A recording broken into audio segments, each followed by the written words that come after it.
Almighty. Lord, I need to go on a diet. All right, hold up. Hold up. Why am I only in one channel? Yo, what the fuck? Check. Check. Yeah, I only hear myself in one channel. That's something I gotta fix.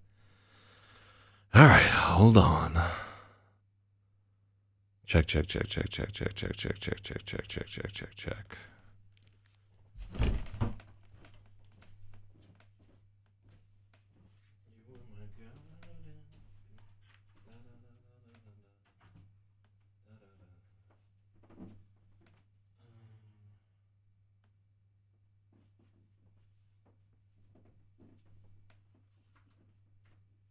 Said why,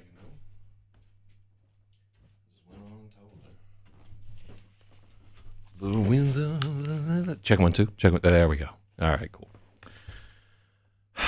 That's what that was all about. All right, well, let me just let everybody know that this is going down.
All right, how far up the elevator did we get today? The green Santa hat lady. All right. Every day we get a little bit further up that pike. Shout out to Logic, who says, hell yeah, we out here. And then, Spathywa says something about phone lagged. I don't see his message on the restream. Maybe I refreshed after his message came through. I want to shout out to Coconut La Croix, which is just like drinking Coppertone. I have a thirst that only coconut-flavored water can slake. All right, so we did some good work yesterday. Unfortunately, we didn't have our most stringent editors in the case. Logic and Spathywa were asleep at the switch. And so probably all kinds of errors in there or whatever. But I think it went pretty well. So at this point in the story, We've got well-established our Matthew. We have pretty decent establishment for who Thirsty is, what he's all about. We know all about Kaiser Duchance, and we briefly met Lemon and Maybe, but we might be missing a titular character, and that is this lady right here, Sarah Shiner, the Electric Lady.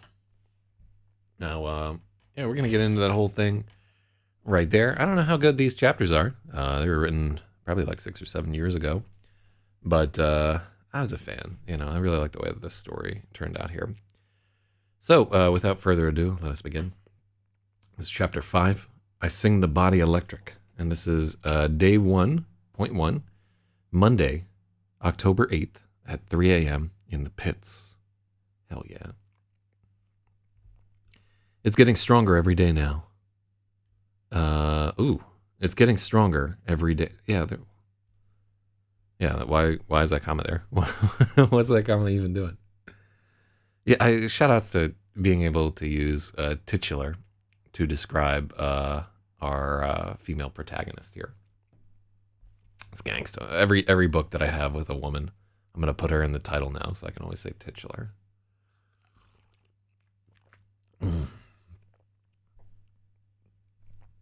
It's getting stronger every day now. Sarah's frightened, and why shouldn't she be? Imagine another sense doing the same thing. Waking up every morning with stronger vision than you had before, till one day you blink and you see bacteria dancing on a lamppost a mile down the avenue. Imagine trying to carry on a conversation with someone when you can see the tribes of bugs living in their pores. Or trying to finish your eggs and bacon when every visible surface runs riot with a savage jungle of squiggly microscopic shit. Damn, that is quite a sentence right there. Imagine trying to carry on a conversation with someone when you can see the tribes of bugs living in their pores, or trying to finish your eggs and bacon when every visible surface runs riot with a savage jungle of squiggly microscopic shit. Yeah. You'd flip, no doubt about it. And eyesight's just the kindest of the senses. Imagine smell in this city, or taste in a town where half the restaurants can't even get a cup of coffee right, much less any cooking more advanced than boiling a hot dog. So no judgments, please, if the young lady chooses to spend her evenings in the company of one Lemon Lemoyne Jr. and his compatriots, mopping up the tequila with a bushel of limes and a small anthill of salt.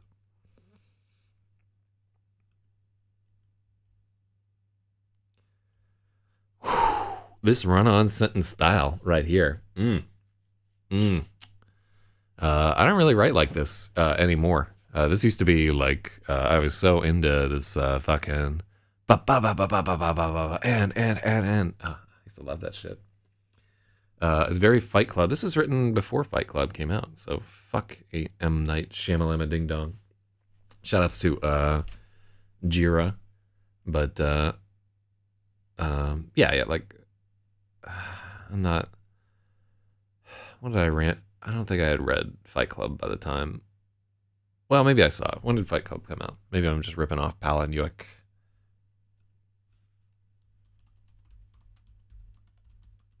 No. September 10th, 1999. Okay, this is definitely written after Fight Club, and I had definitely seen it. So, yeah, maybe. They're all chasing the same thing. A line on the clock. A line on the bottle where it all goes away. Or at least doesn't matter so much anymore. Only some bastard sadist keeps coming along and moving the fucking lines up a bit more every night. Thankfully, their patron knows this.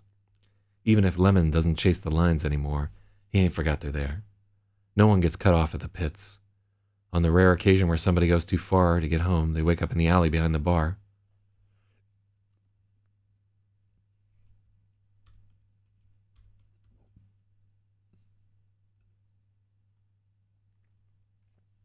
On the rare occasion where someone goes too far to get home, they wake up in the alley behind the bar. Lemon leaves them laid on top of a pallet or a pile of cardboard boxes so the ground can't suck the heat out of them completely. Let's work on this. I probably hadn't read... No, I definitely read through this whole thing. Read it, though. No, I definitely read Fight Club It was all right. I like Rant a little bit better. Rant is fucking crazy. Time loop of a guy. Well, let me not give the spoiler, but yeah, I like it when old Chuck goes wild. Thankfully, their patron knows this. Even if Lemon doesn't chase the lines anymore, he ain't forgot they're there. No one gets cut off at the pits. On the rare occasion where someone...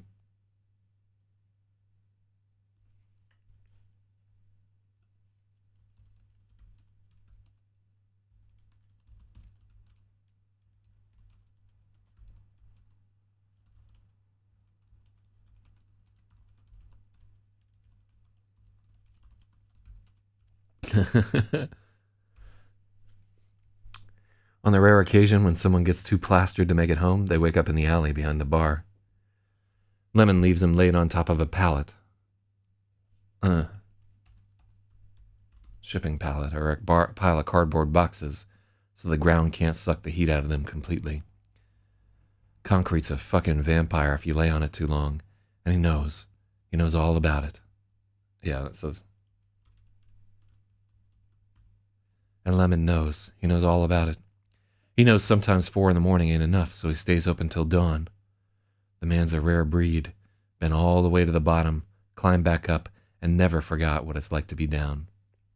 Okay, so all this sort of purple prose here, this whole thing right here is a drunken vision in the mind of Sarah Shiner, but is narrated through the voice of Lemon Lemoyne, who is telling the story. So, so then we get to the transition where the character is at there. So we start off in like this very, hey, yeah, concrete's a fucking vampire if you lay on it too long. You know, that whole, takes a certain kind of person to know about concrete. Well, to know about like trying to sleep on concrete. Yeah, that shit, it's not fun. Fuck.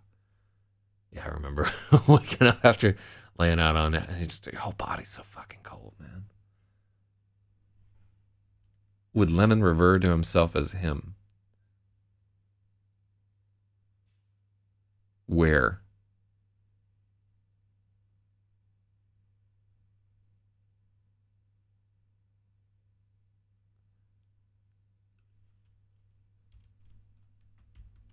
Yeah, that makes sense. Okay, so let's give Spathy an edit there. Even just for clarity, like we never want to have she's staring at him now. I'm like, him, who the fuck? Sarah's staring at Lemon now, far enough down the bottle that she'd forgive anyone anything, and he winks. Just a little grin and goes back to cashing out a tab. Her head nods forward and she shuts her eyes for just a moment, till the lines start to glow and she bolts her...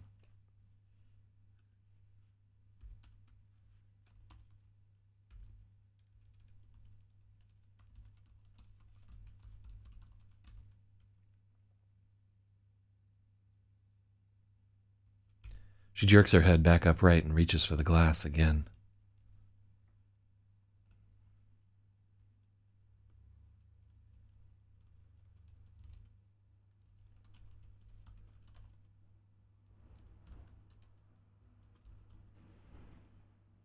After it's empty, she realizes everyone else is gone. It's just her and Lemon left. The bottle of tequila... I can't spell tequila. The bottle of tequila has almost given up the ghost. All right, let's take a look at this. Because before, we don't have to get too deep into it, but this needs to be a good paragraph starting here.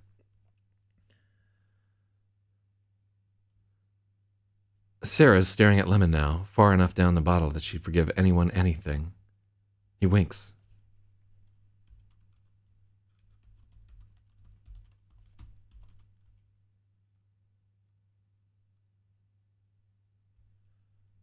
Lemon winks back and goes back. Lemon winks and goes back to cashing out a tab. Her head nods forward.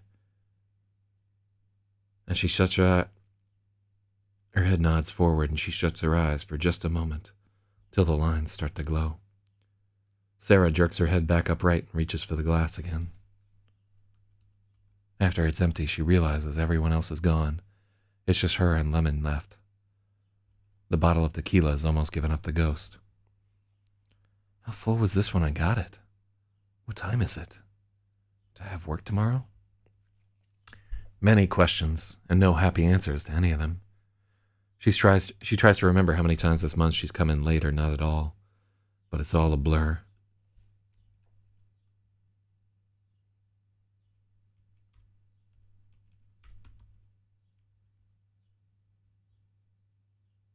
Eliminate the comma after she nods her head forward. Let's try that. Her head nods forward and she shuts her eyes for just a moment, till the lines. Okay, cool. Not only that, but this is... one, till should always be TIL. Just, till is an abbreviation of until. Till is a fucking cash register, or tilling the soil. So we get a 2-for-1 on that edit, but one of them should go to me. Just keep in mind, as we're doing this whole thing, like, I totally appreciate you guys' edits and everything, and I love that you're climbing up the leaderboard, but if I was on this leaderboard, I would bury you. But you would have to subtract all the errors that I made in the first place, so I'd be right back at fucking 0. God. Many questions and no happy answers for any of them.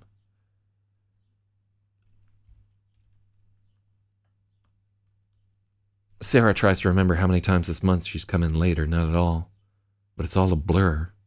Everything is blurred, even Lemon, and it takes her an extra moment.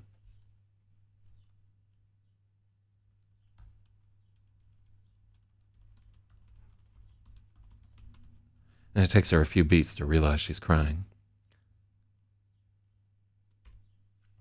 Actual tears, whole rivers of them streaming down her face. And for a moment she's afraid to let out a breath because she knows it'll come out as a sob. Too late, it does. And now she's really losing it. Too late. Now she's really losing it, laying her head against the bar and just cutting loose. If the meatheads at work could see her now, they'd never believe it. She barely believes it herself.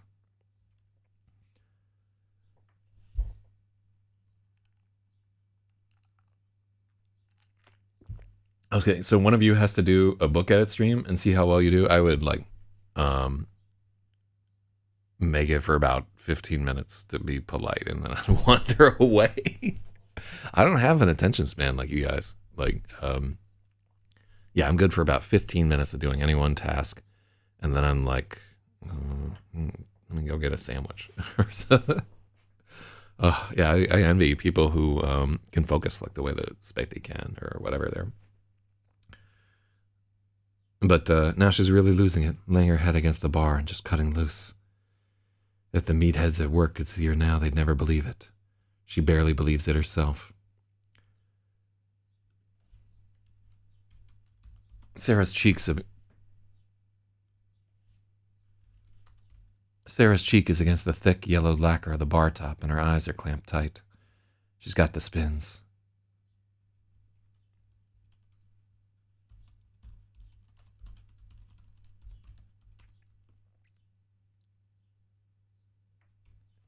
The whole world is just one big dark knot of misery. And the worst is that even with her eyes shut, she can see the lines burning in the walls, can see the fireworks going off in the barkeep's head.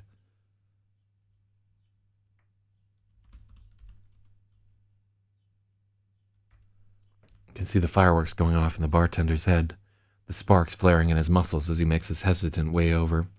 Hey, he's saying. No, don't, is what she's thinking. But thinking isn't saying. No, don't, is what she's thinking, but thinking isn't saying. It's okay. Okay, so this is weird. We turn him into a bartender here. Lemon's head, right? Because Lemon is never, if we go by, like, Lemon is the one telling the story, he's never going to be, you know, like, when you're talking about yourself, you never describe yourself as the policeman or the jizz mopper or the fucking project manager or whatever. Only other people will address somebody with their title. You never really address yourself with your own title unless you're a huge asshole. So, hey, he's saying, no, don't, is what.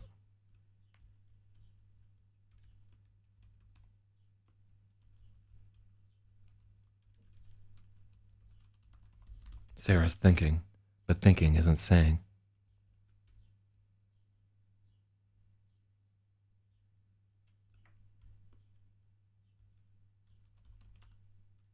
It's okay, Lemon says.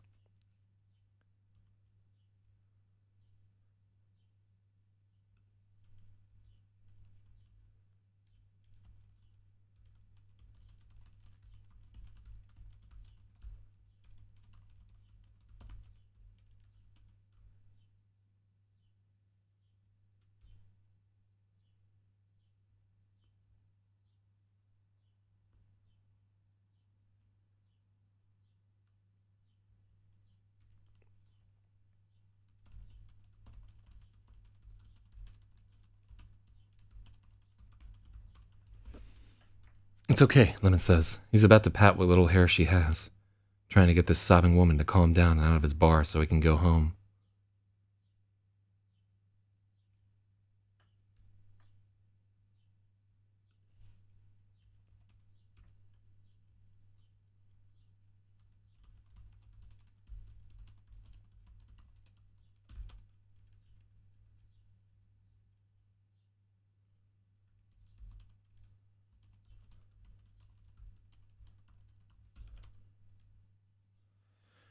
Hmm.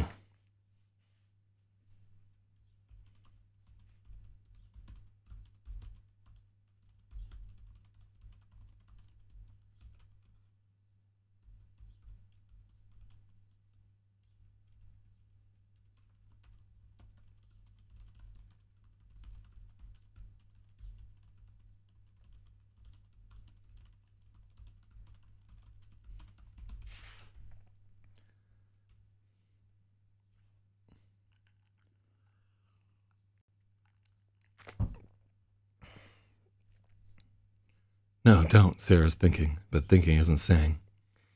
It's okay, Lemon says, hand poised to pat what little hair she has left. He needs to get this sobbing woman to calm down and get out of his bar so he can go home. There's a flash of brilliant white light.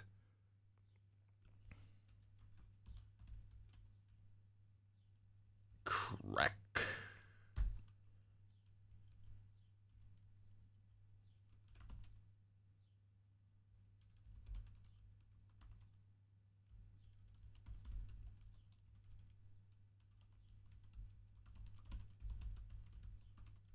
Mm-hmm.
Can I address this so I can stop obsessing over it? Lemon's narrating, but he's narrating the story in third person omniscient. So that's all you have to worry about. Like, Lemon is narrating the story, but he's narrating it in third person omniscient. The voice of the story is third person omniscient. It's not told in first person, which is where we would need to worry about him calling Lemon Lemon and things like that. So, yeah, like the story, the voice that he's telling, it's like he's writing a fucking novel about himself and his friends there. And Lemon is absolutely not the character that I'm self-inserting as here. This ain't me. Yeah, like I could see you having some, and like in some places, we'll want to use Lemon over a pronoun or something like that, but he's not like I go flying through the air and with the greatest of ease. But now that's addressed. We really need to fix this fucking paragraph. Crack. There's a flash of brilliant white light and Lemon goes flying.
Okay, so we're gonna set Lemon's weight at 267 pounds.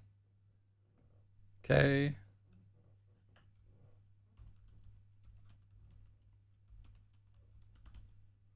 Done. He's a big boy. All 267 pounds of him are flung backward into the cocktail shelf with a tremendous crack.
Yep, that's why it is fucking green. And there we go. 18.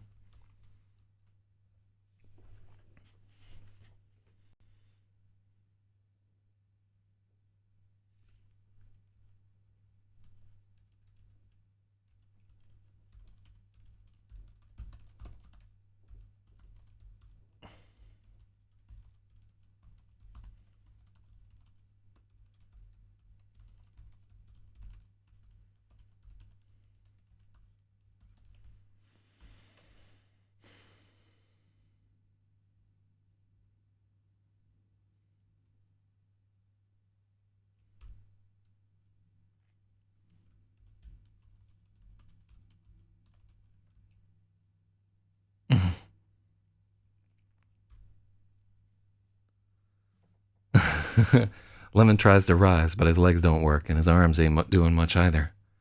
Somewhere behind what the fuck in his mind, and the big question is... Oh, yeah, that's not a good sentence. Even was, I was at my even lifting, bro, I wasn't that big. Separator dashes since it is an injection. Yeah, we're actually going to change that whole thing.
What the fuck? Lemon asks, genuinely perplexed. Oh my god, are you okay? Sarah's asking.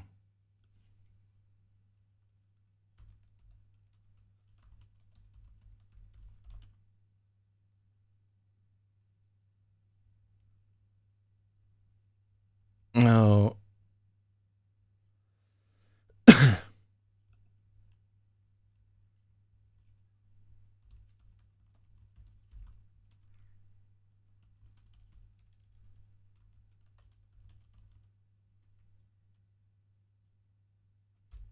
Okay.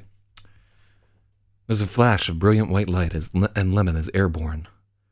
All 267 pounds of him are flung backward, sailing 4 feet to slam into the cocktail shelf with a tremendous crash.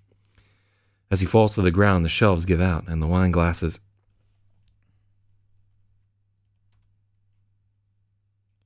As he falls to the ground, the shelves give out. Wine glasses and champagne flutes rain down on him, exploding in little novas of glass shards. Lemon tries to rise, but his legs don't work, and his arms ain't doing much either. How bad is this gonna hurt? Not as bad as it probably oughta, it turns out.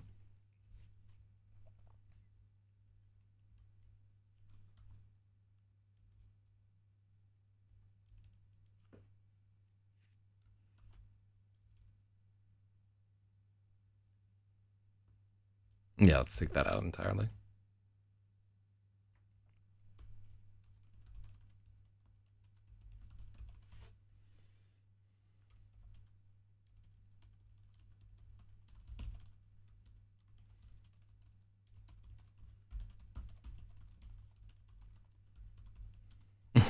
Waiting for a few moments, he just lies there, waiting to see if he's dead, but no such luck.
His first thought, what am I going to tell the wife? I mean, does that track with your experience there, Spaethiwa, the last time that you were flung into a cocktail shelf full of broken glass? Well, not, I mean, they're not broken when you're flung into them, but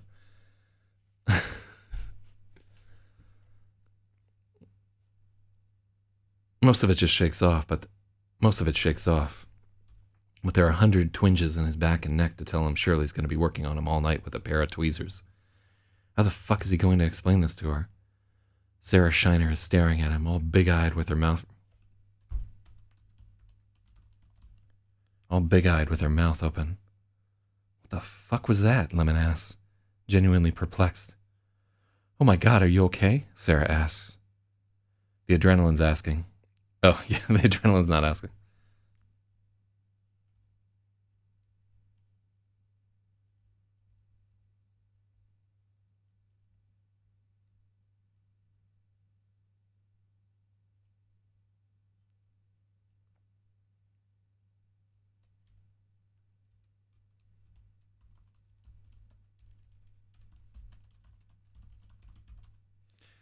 Lemon wonders the same thing. Miraculously, he doesn't seem too cut up. The real pain's from where he hit the shelf and the subsequent tumble to the floor.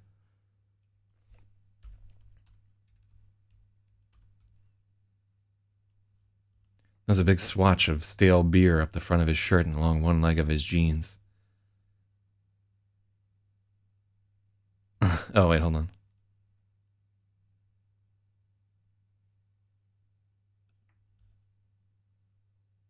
What? I think it's fair. So later in this, we have him kind of like transition to being able to talk again, and I think what the fuck was that is like a little too advanced for where we're at in this story. So Spaethiwa says, yes, it aligns with the experience of pretty much every married man I know. Yeah, I never took the big M. I'm like pretty happy alone at the moment. Mm. But we'll see how it all works out there.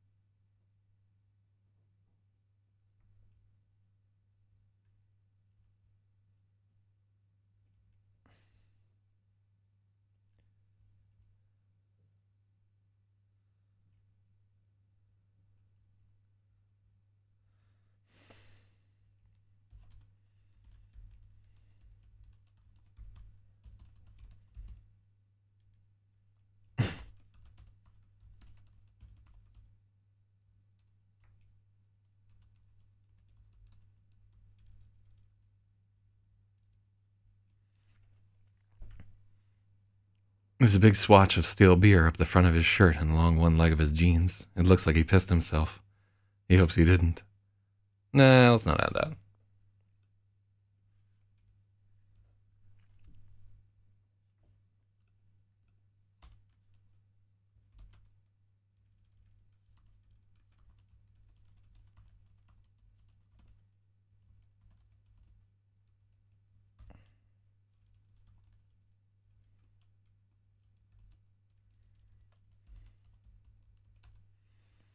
The front of his shirt and jeans are soaked with stale beer.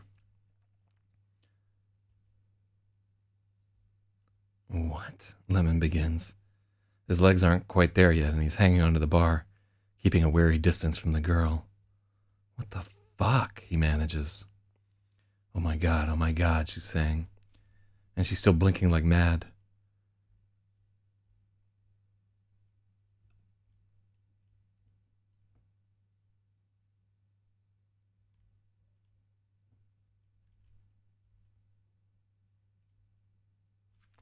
Okay, so in this, now I'm seeing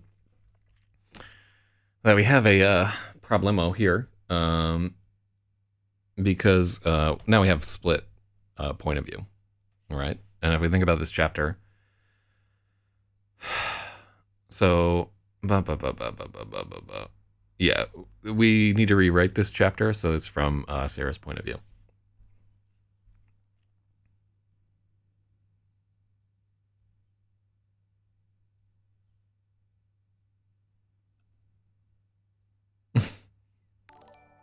No shit. Shoutouts to Sarah_Grim2. Welcome to the live stream. Yeah, we're editing. It's like my 9th or 10th novel here. We're on day 9 of this edit. It's probably going to take about 90 days total, like about 3 months to edit this book. Off and on. We're going to skip a few days to work on some other stuff here and there, but just about every morning we'll be here editing. Yeah, and I'm Zak Zyz. If you're interested in my other books, you can find them at zakzyz.com. The ebooks are free to download for the time being. Why not?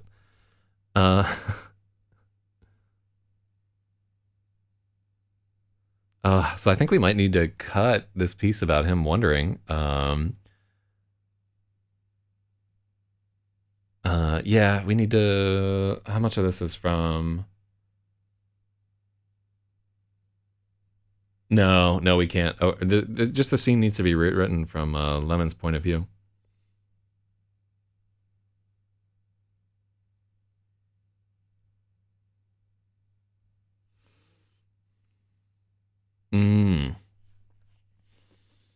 Ooh, I do not like having a scene with split POV. All right, so just generally, like, it's usually bad practice to have multiple points of view in a chapter because you're forcing the reader to like leap from this point of view to that point of view. People do not like that. In general, you need to be like pretty advanced as an author for that to be happening, and even like really good authors who do this, most people are like, I don't like that. I don't like that. I don't like some people. And what I found in like beta reader groups is that it's very dependent on the person. Like some people, they could have like 100 fucking points of view in a story, and they would love every second of it. They like love shifting around. But some people just this really turns them off in a story, and it makes it difficult for them to process.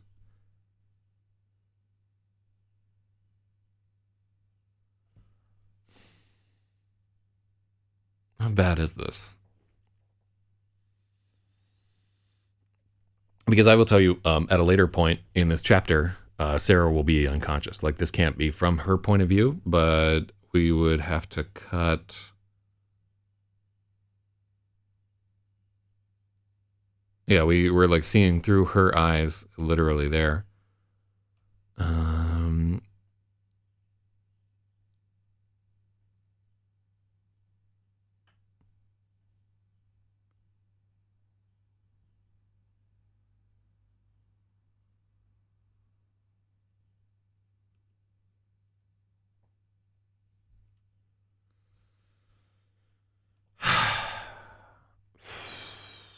So this crack right here is where our POV shifts.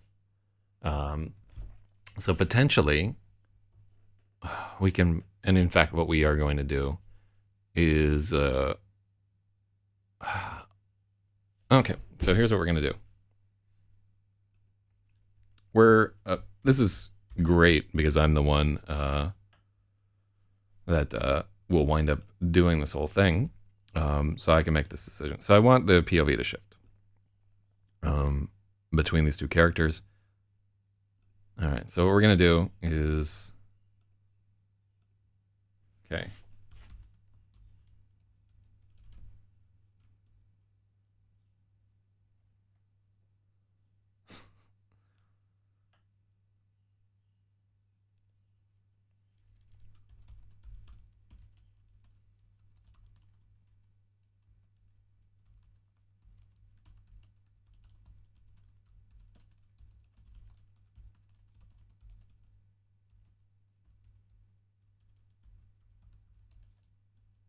Okay.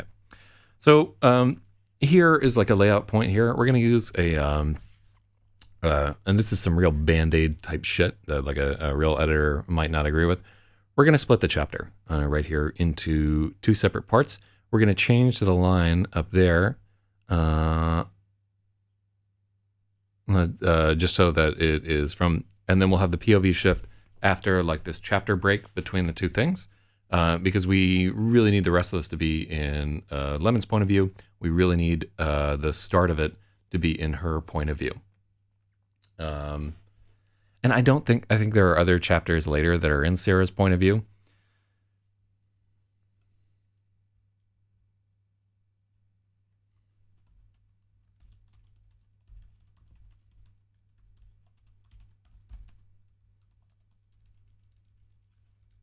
Mm-hmm.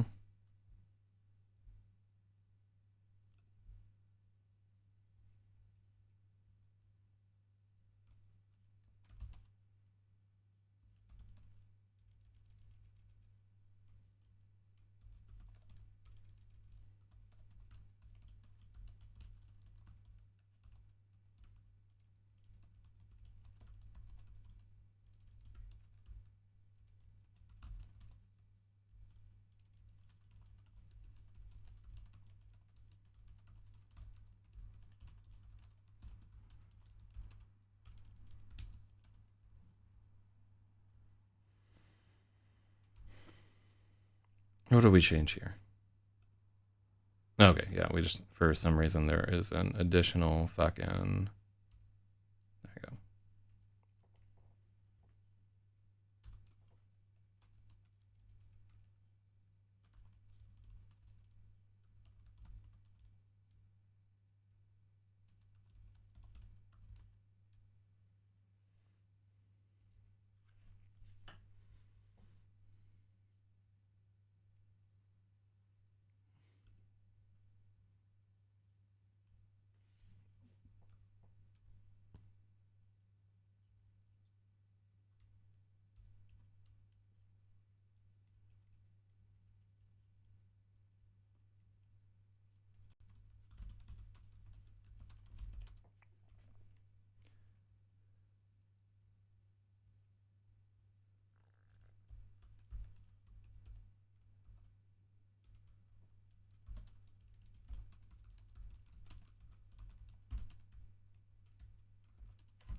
So, how many pages is this? It's about 3 pages. Okay, so that's an okay spot to do like a partial jump.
Now let's take that out. Let's take out the part where he wants her to get the fuck out of there. Like, it's understood that that's happening, but it's a character note that we don't need at this point. I'd rather emphasize the fact that he's like, hey, it's gonna be all right.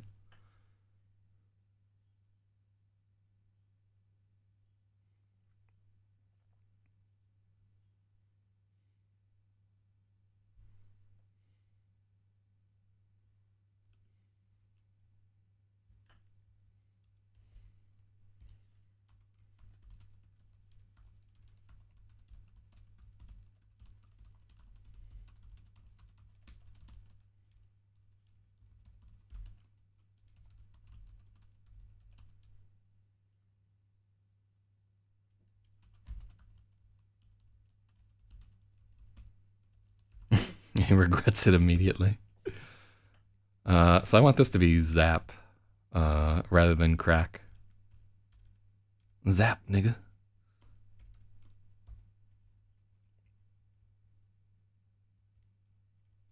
Cool. I like that. Yeah, so this may seem like a minor point for the most part, but split POV is one of those things that I really want to get out of a story unless there's like a really strong reason. In my own writing, the only places that I want there to be split point of view is like where a telepath is involved, or like two people are merging one consciousness, or you gotta really need it because it is taxing to the reader.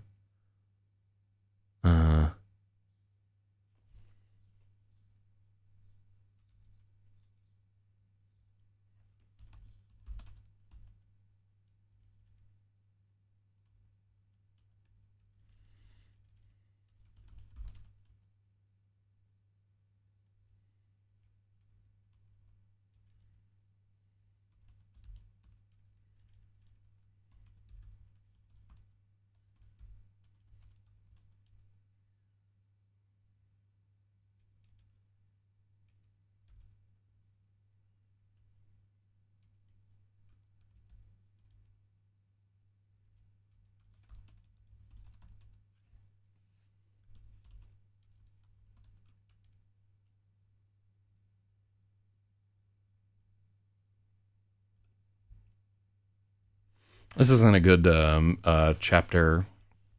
This isn't a good sentence right here. It's gonna be all right, kid. Lemon assures her. His hand makes contact with the top of her head.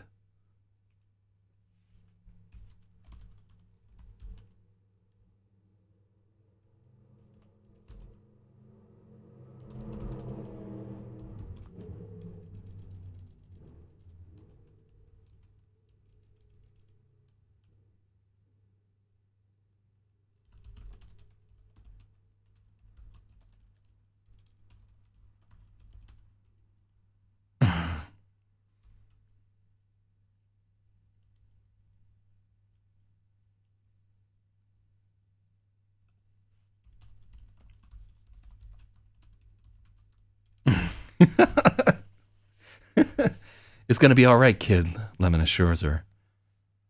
But he couldn't be more wrong. His hand makes contact with the top of her head, and there's a crack as loud as a gunshot. Zap. All right, then we split to the next chapter. Much better.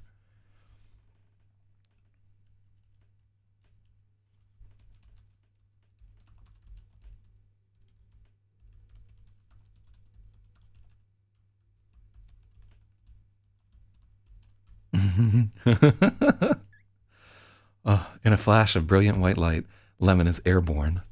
All 267...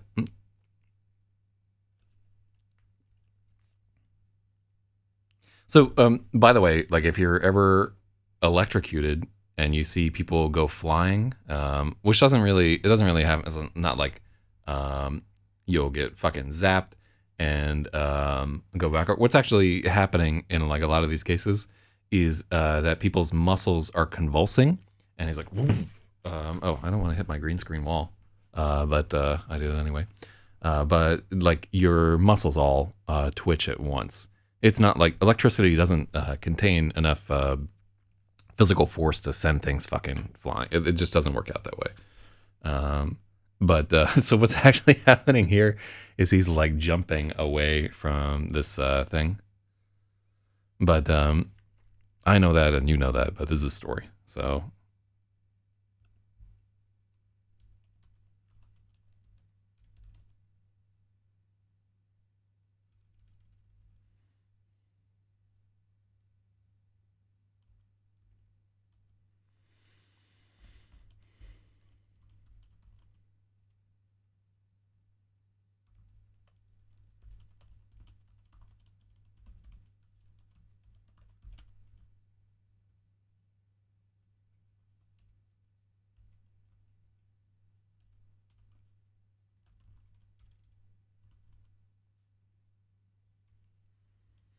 Mm-hmm.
So redneck wisdom is that's why you touch possibly live wires by slapping it with the back of your hand instead of your hand closed around it, since your hand will contract or contract around it. It's like much wiser to just fucking not touch potentially live wires. Yeah, when you're working as an electrician, when you're first learning, you work with one hand behind your back so that you can't make contact with two parts and have like a charge go across your heart. Another thing, and I've brought this up on the show before, is that different voltages of electricity will actually make your body respond in different ways. There are some voltages where you jerk away immediately, even if you were like closing your hand around it, you'd be like, and some that like suck you in. And I think 277 volt, which is what they use for commercial lighting, is like one of the dangerous ones that sucks you in. But out in the fields, there's plenty of electric fence. Oh yeah, I guess that's fair. Yeah, that makes sense. An electric fence isn't gonna fucking kill you. You can probably wear it up your dick hole if you felt like it. Just sound that out. But anyhow.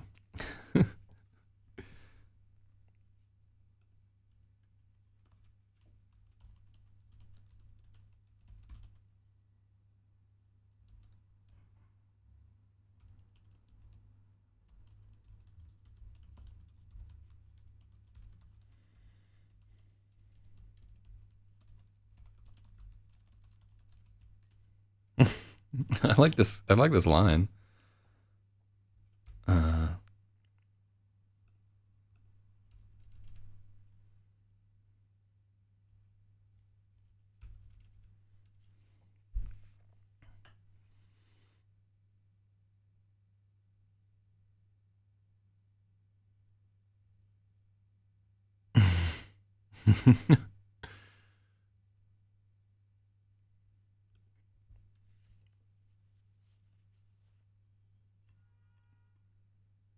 So logic says that you can't piss on an electric fence and get hurt since your stream isn't uniform. I will tell you, personal experience, you can absolutely fucking get zapped pissing on an electric fence. Your stream is uniform enough that you can you can piss on an electric fence and get zapped. I'm sorry if it's like Mythbusters or whatever there. Wait, hold on. But I definitely have a memory of getting zapped pissing on an electric fence. So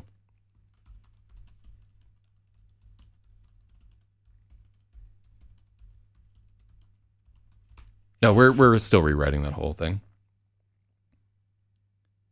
Okay, Mythbusters also found that peeing on an electric fence can be a shocking experience. Because the fence is higher off the ground than a train track is, urine won't have time to separate into droplets and current can travel up the stream. I knew that that was true. All right, that was important to figure out. Maybe it'll come up in a story sometime. But I was like, because honestly, I might have been like 8 years old when that fucking happened to me. And any memory back then, I think you're hazy enough that you're like, let me check on this motherfucker so I don't get myth busted. But I was right. I was right. Aim for the bottom of the fence. All right, let's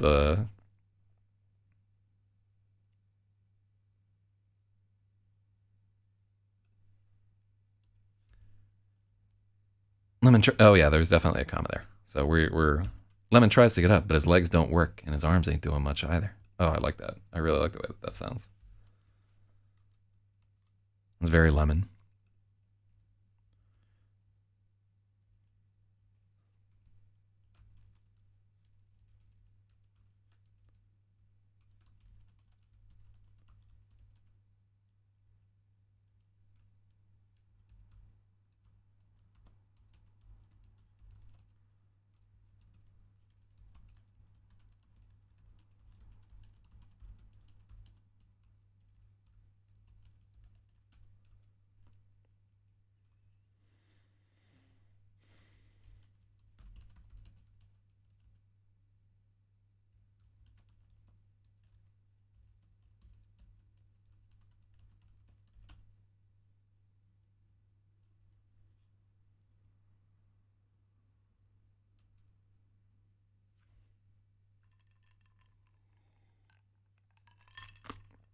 Slowly and painfully, Lemon sifts himself out of the pile of broken glass, trying not to get more shards embedded in his hands. Most of it shakes off, but there are 100 twinges in his back and neck that tell him sure.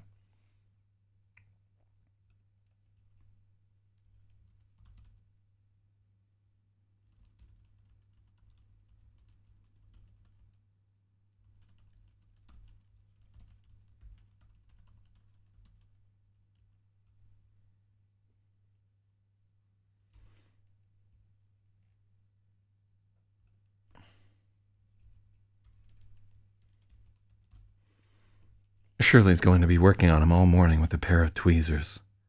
How the fuck is he going to explain this to her? Sarah Shiner is staring at him across the bar, all big-eyed with her mouth open. What? Lemon asks.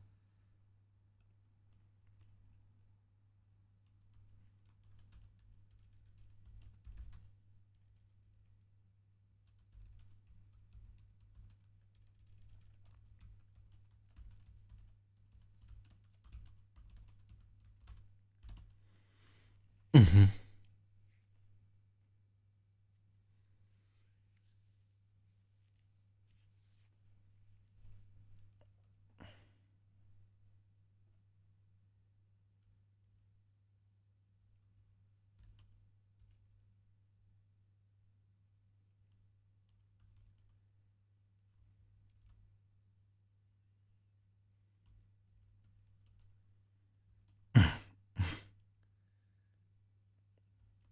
What? That's all Lemon can manage.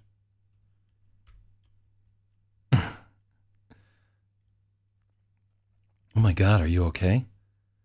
Lemon wonders the same thing. Miraculously, he doesn't seem too cut up. The real pain's in his back from where he hit the shelf and his...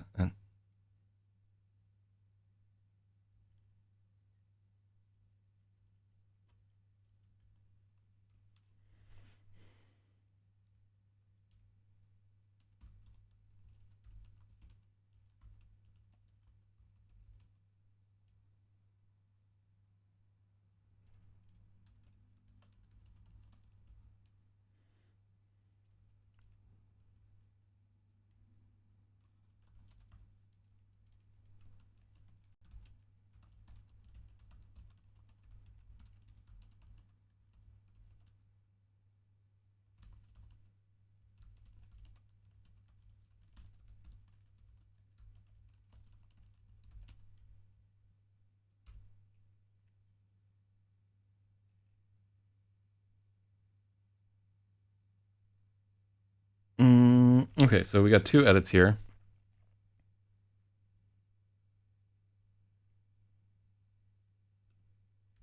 Oh, big yeah, so fucking hyphens. They're my bane. Alright, let's see. And I agree with Spethy. Well, we need to work on that there.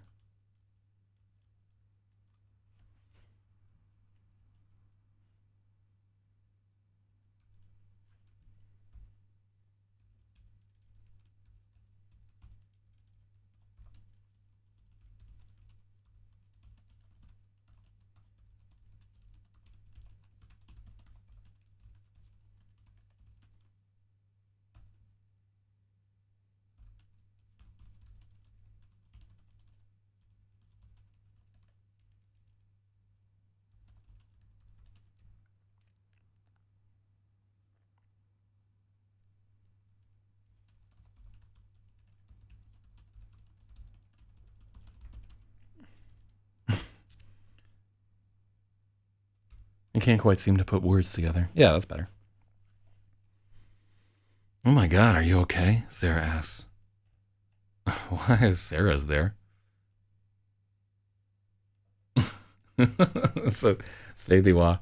What? Ejaculated Lemon, his voice gravid with confusion. Ugh. Oh, that one hurts me. Fuck, Svethiwa. That's awful. That's like one of the worst things I've ever seen in my life. Oh. How long have we been at this? Not long. I'm already tired. Not long. We're going to get through this chapter. Lemon wonders the same thing. Miraculously, he doesn't seem too cut up. His back aches from where he slammed into the shelf, and the front of his shirt and pants are soaked with beer.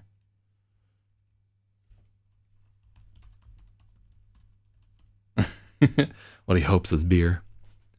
What? Lemon begins. Yeah, let's...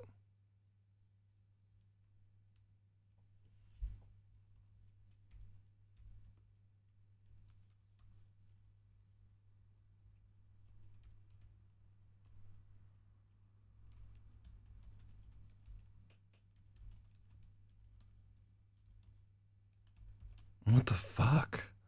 Lemon finally... Oh, yeah, I don't like finally manages.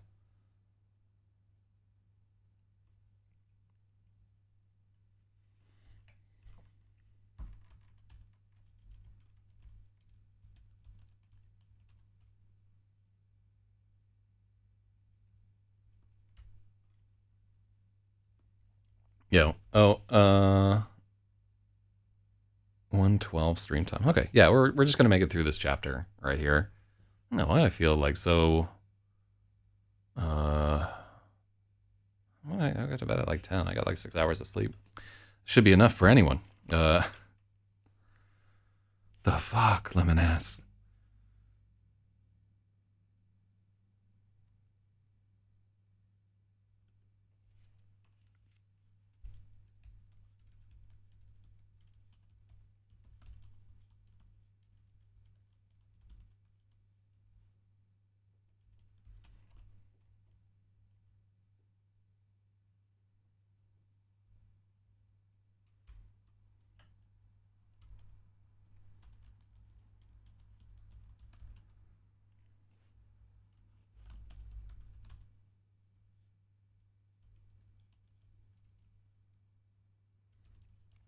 Did you was that a stun gun? Lemon Did you just was that a stun gun? Lemon ass.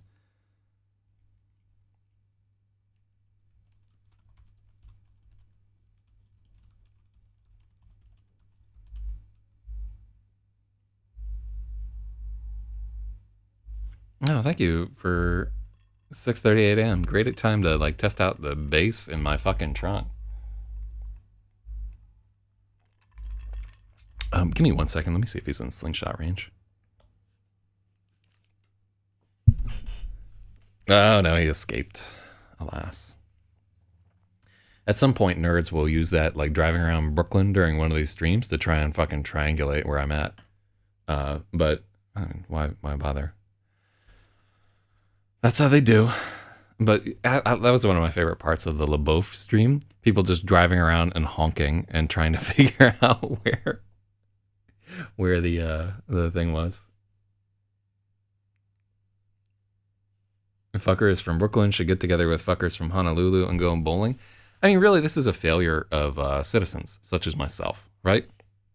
What needs to happen is if you're driving around at like 7 in the morning and you have bass like thrumming in your trunk and shit like that, somebody should shoot out one of your windows with a slingshot, and then they should just duck, right? After they shoot out your window, so that you're looking to fuck around like, oh, where is this?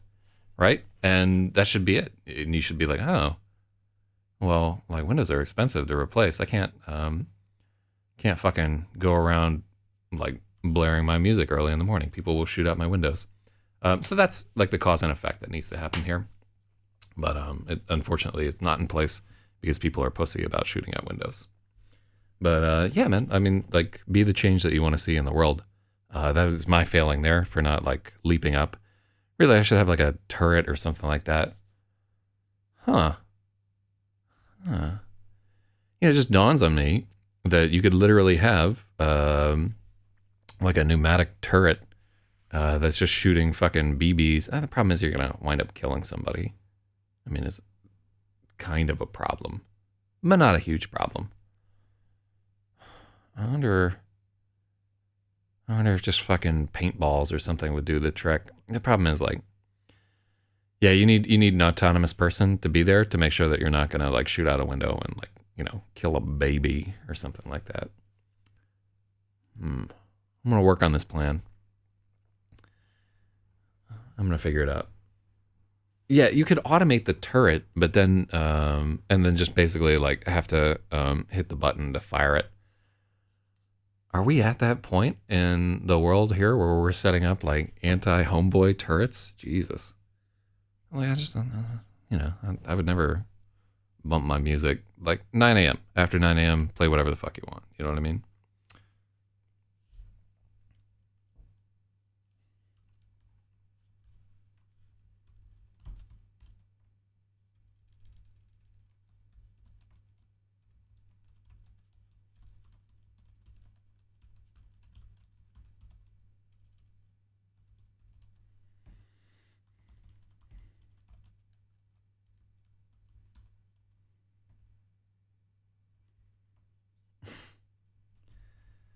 Was that a stun gun? Lemon asks. The pain is starting to creep in. He's ankle deep in busted glass, trying to reconcile being hurt and scared and more than a little pissed off. He never even got to use those fancy fucking flutes. Yeah, why is fucking there? That does no work in this sentence.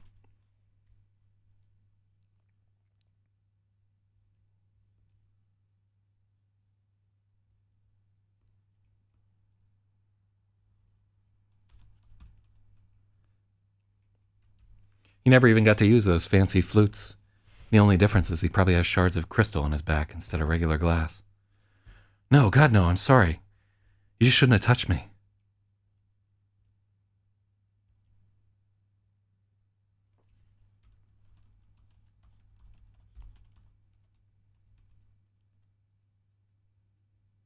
You shouldn't have touched me. God, no, I'm sorry. Yeah, I'm sorry.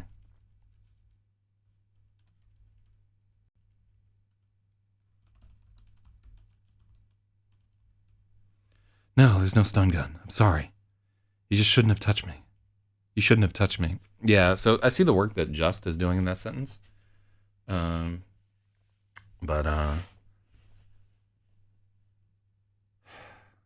so I'm like on this automated thing. One thing that I wanted to have happen was I wanted to have a bucket, right? Where there was like a remote controlled switch on the bucket. The bucket would have like 5 gallons of water in it. And as people were walking by, you could just flick the switch and then dump 5 gallons of water on the person. I love it when people get fucking drenched.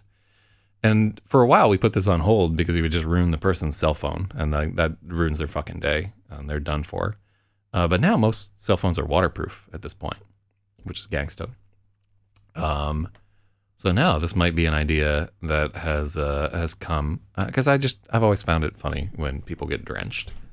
So like imagine you're walking down the street, you walk under like some scaffolding or something like that, and then boom, you're wearing 5 gallons of water. I would like to see that happen there. And I like did some research into this too, like how you would do it. You would basically like have a solenoid that was activated by remote, and then we get some cameras and stuff set up there. Yeah, I think that's the next frontier for our show, just drenching people for no reason. I wonder what like the most water you can hit somebody with without hurting them. Could you like dump 50 gallons of water on somebody and not do physical damage to them? Because I don't want to hurt anybody, but I also want people to get really wet for no reason. Let's see. Lemon blinks. You shouldn't have touched. No, there's no stun gun. You shouldn't have touched me. Lemon blinks. His back hurts, his hands hurt. Hell, even his heart hurts.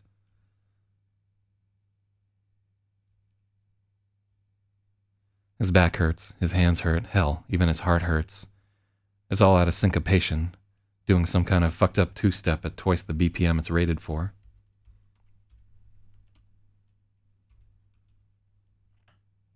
He's standing in a pile of glass that cost more than the bar took in tonight, even if you forget about those stolen crystal flutes. And now he's learned that it's his fault. Well, he might have had his doubts, what with the buzz cut, the calloused hands, dusty jeans, and plaid shirt, but they're gone now. She's definitely a woman. I could injure them if it were solid water. Well, let's not rain ice down on people.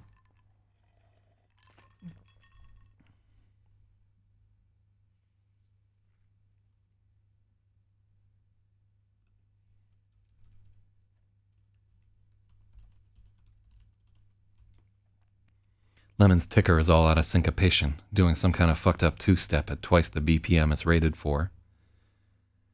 He's standing in a pile of glass that cost more than the bar took in tonight, even if you forget about those stolen flutes. Oh, let's take that out. Yeah.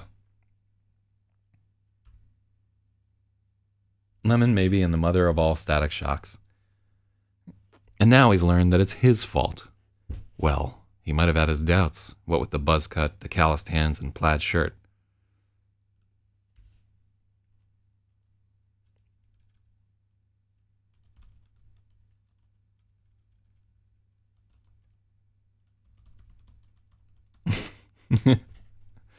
What with the buzz cut, the calloused hands, and sensible shoes, but they're gone now.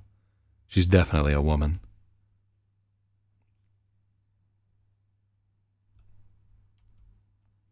Can we hyphenate the whole thing? Fucked up two-step now. I hate it when we have double hyphens. Fucking hate it. Let's see if fucked up is hyphenated. I think it is.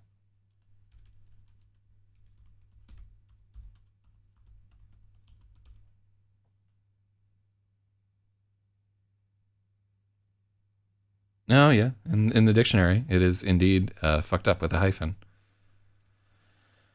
Fucking hyphens. You're my bane.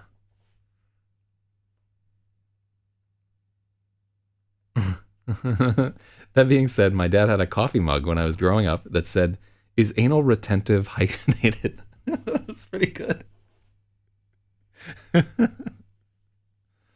Oh, thank God all that Freud shit has been discredited. No, I can't use a better word for fucked up, because the exact phrasing I want is fucked up two-step. But. That's what I want. We're gonna leave it. Oh, did you not get a point for that logic? Oh, that's definitely a point.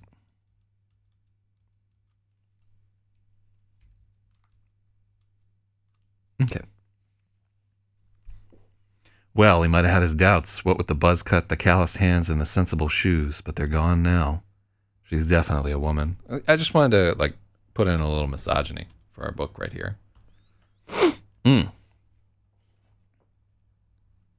He'd like to say something witty along those lines, but you know what?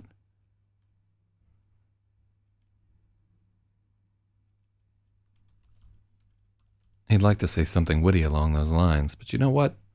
Sometimes shit is just too weird for one-liners. The acid must be kicking back in. I'm sorry. I'll pay. Look.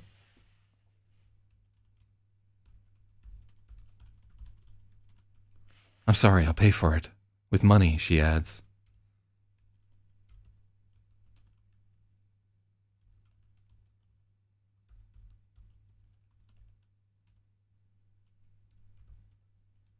I'm sorry. I'll pay for it, Sarah apologizes. With money, she adds.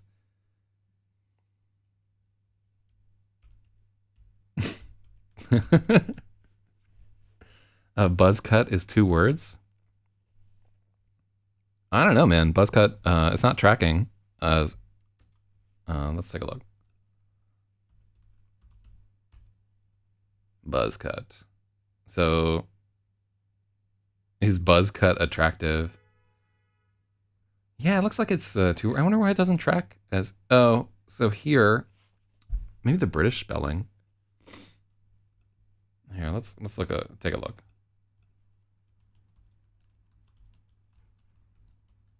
Is buzz cut 2 words?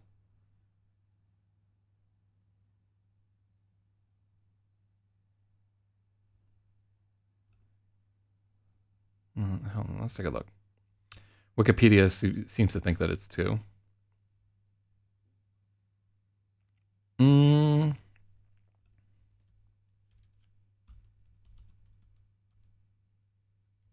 Let's try this.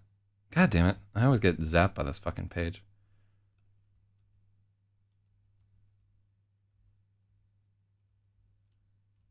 Yeah, let's just search for wiktionary.org. Let's take a look. Buzz cut, alternative forms is buzz and cut. Let's see. I think we can have it as 1 word. Oh, yeah. Yeah, it's an alternative form there. So, not 2 words. But it seems like one of those things where it's ambiguous enough that it's good that we checked. But at the same time, we can just leave it 1 word. And I think also in terms of sentence flow, I like it better as that.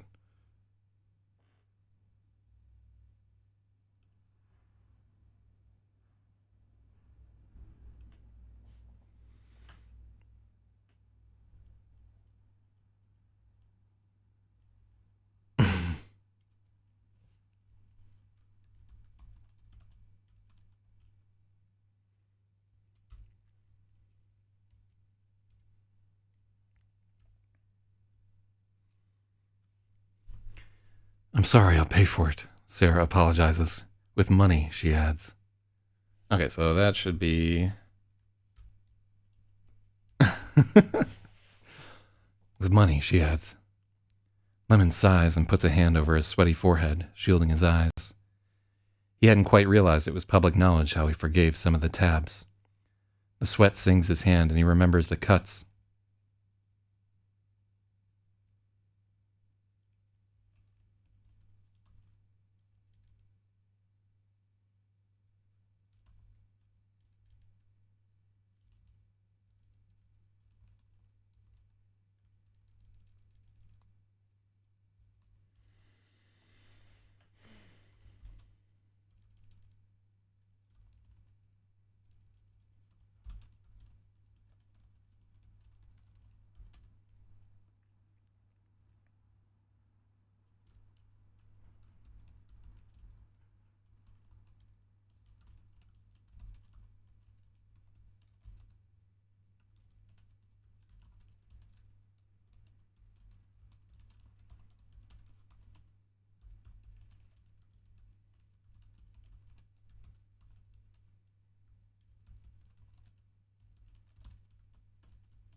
The sweat stings his hands. He realizes he's got glass stuck in them.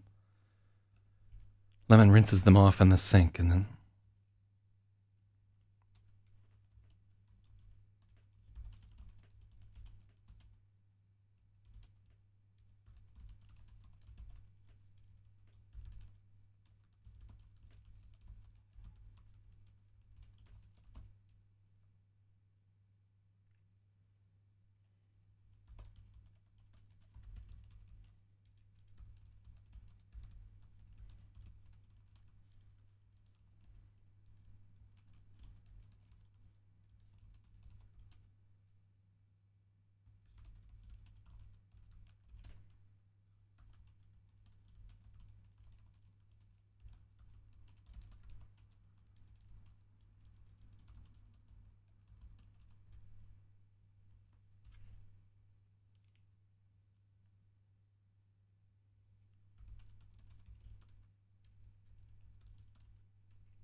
Oh, okay.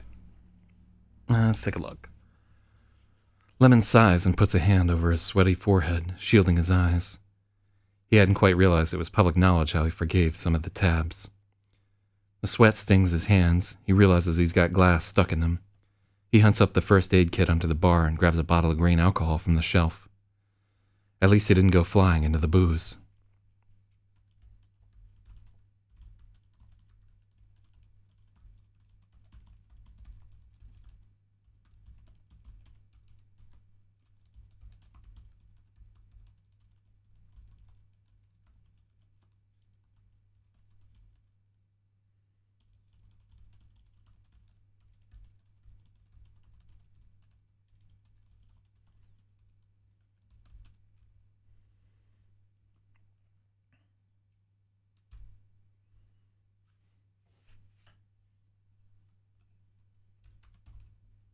Can you afford to pay for it? Lemon asks her. It's pretty cheap.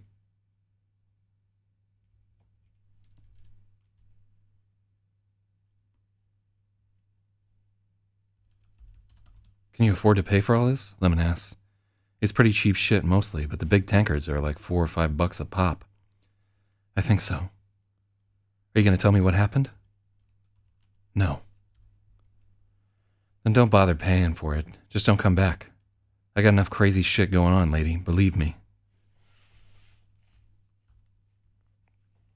Lemon's getting heated here. He's trying to dig out a big chunk in the ham of his left thumb. He's clumsy as hell with his right hand, and it hurts like a motherfucker. Wait, you can't 86 me. You don't throw anybody out.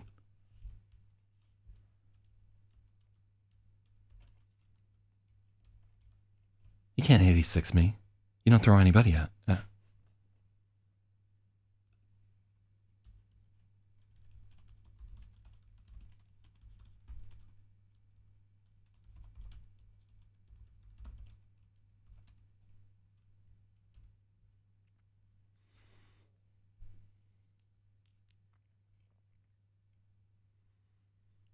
Wait, you're throwing me out?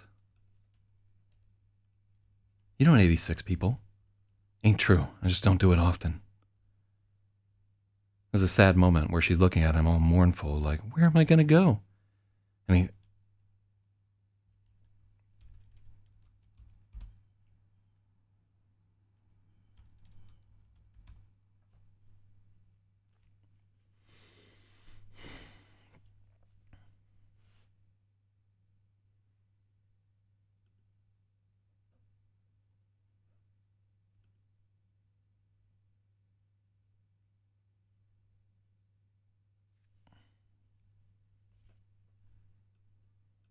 Yeah.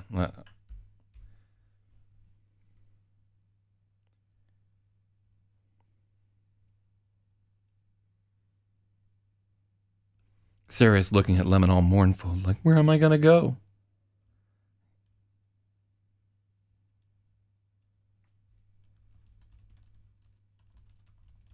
He's focusing on his hands. Yeah, we don't need...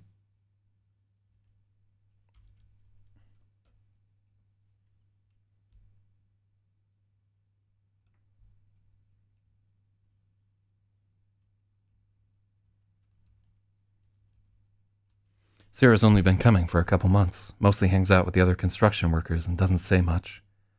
But she fits in here. She's got the makings of a regular. If I tell you, if I pay up, can I stay? She asks. Yeah.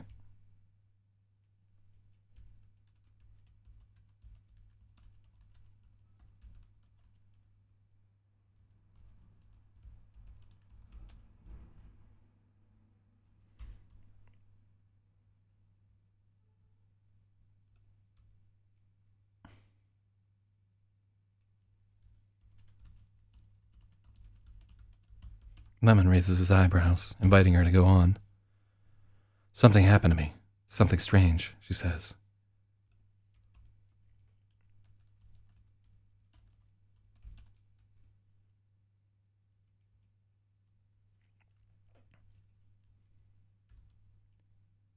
Her voice is very small, almost childish.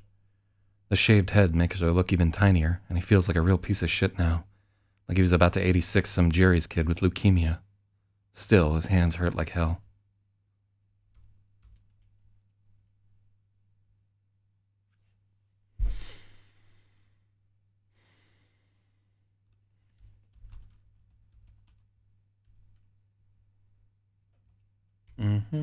Lemon feels like a real piece of shit now, like he was about to 86 some Jerry's kid with leukemia. Still, his hands hurt like hell.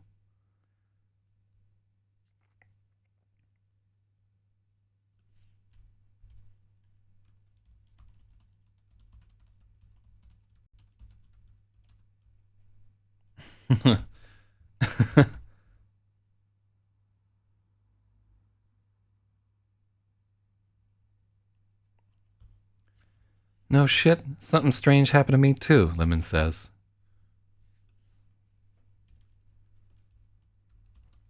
Lemon jokes, finally dislodging the chunk of glass with the toothpick. Streams of booze-diluted blood are running through the grooves in his palm, darkening a lifeline that's probably a bit shorter after that jolt. Lemon doesn't need a fucking chiromancer to tell him what the future holds. More weird shit and more busted glasses.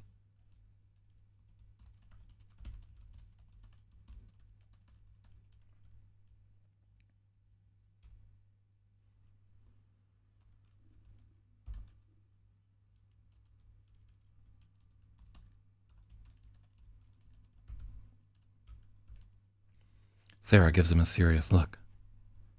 I can see electricity. I mean, not lights and stuff. I mean, not just lights. I can actually see wires glowing in the walls. The circuit breakers in the back. I can see transformers buried in the sidewalk. Everything. Shouts to Cairo. Lord have mercy.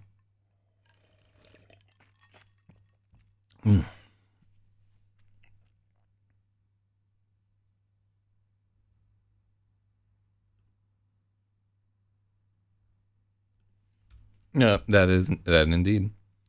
Lemon doesn't need a fucking chiromancer to tell him what the future holds. More weird shit and more busted glasses. Yeah, that is definitely a colon. Oh. Sarah gives him a serious look. I can see electricity. I mean, not just lights. I can actually see wires glowing in the walls. Circuit breakers in the back. I can see transformers buried in the sidewalk. Everything. Uh-huh, Lemon murmurs, acutely aware of the mostly gone bottle of tequila at her side. Not just big stuff either. I can see tiny little charges, like static, muscles and nerves firing. I can see people's brains lighting up.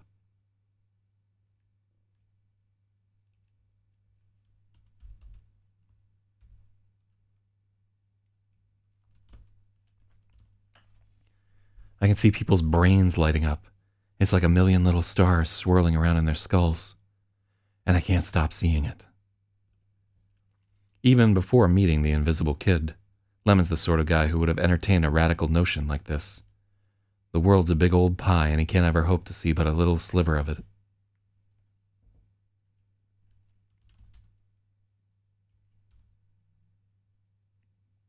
The world's a big old pie, and he can't ever hope to see.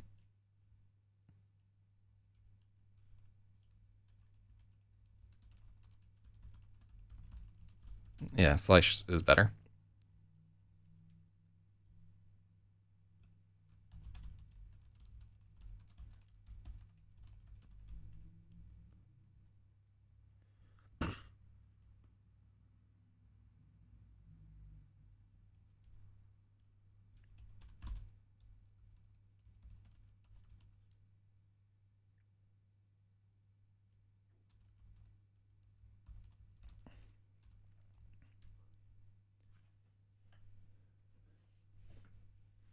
Okay, tell me how the wiring is behind this wall.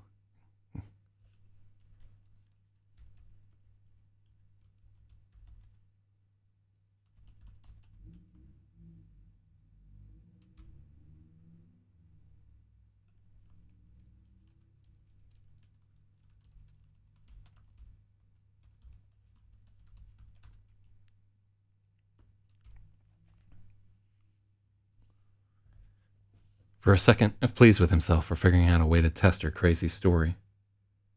For a second, Sarah squints at the wall, her head unsteady.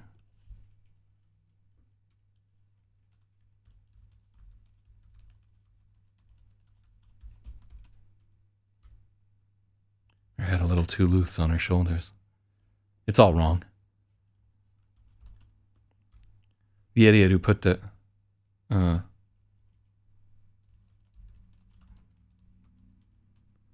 The idiot who installed the circuit just coiled up the slack and left it in the wall. Huge no-no. It'd never pass inspection. That was me.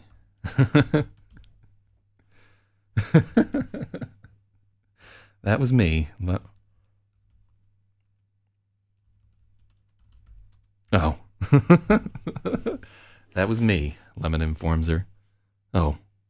Is that all? Lemon asks. It could still be a lucky guess.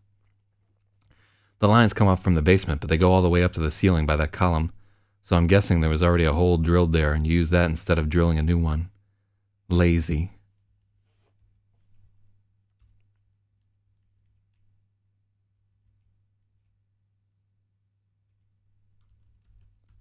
Really lazy. Oh, God. Really lazy. Sarah is frowning. She's genuinely shitting on his wiring job not 5 minutes after...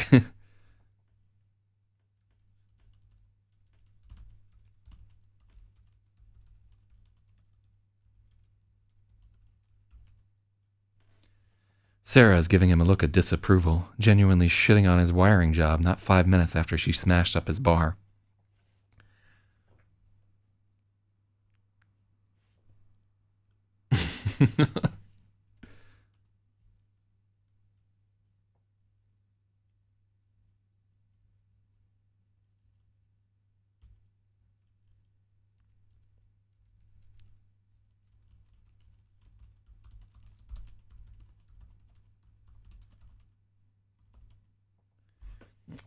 How could anyone bang Sarah? However, would anyone bang Sarah with that kind of superpower? We get into that. Believe me. Yeah, like that's like the first place I'm gonna go. With old Sarah Shiner right there. No, but we cover it. In fact, one of getting into how this character thinks and feels as a result of what's going on is a big part of this whole story. Fucking beach ball, man. It pains me, but we probably got to replace this fucking machine.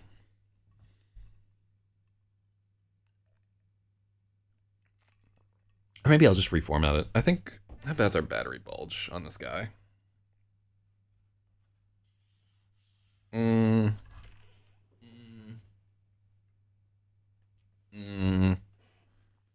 His bulging. Just wear an anti-static cock strap. I don't think I included that line in the story for whatever reason. God, I hate this fucking... Alright, I'll give it like a few minutes here. You think we should keep the million tiny stars? I don't think we can do it because it's from Sarah's. All right, hold on.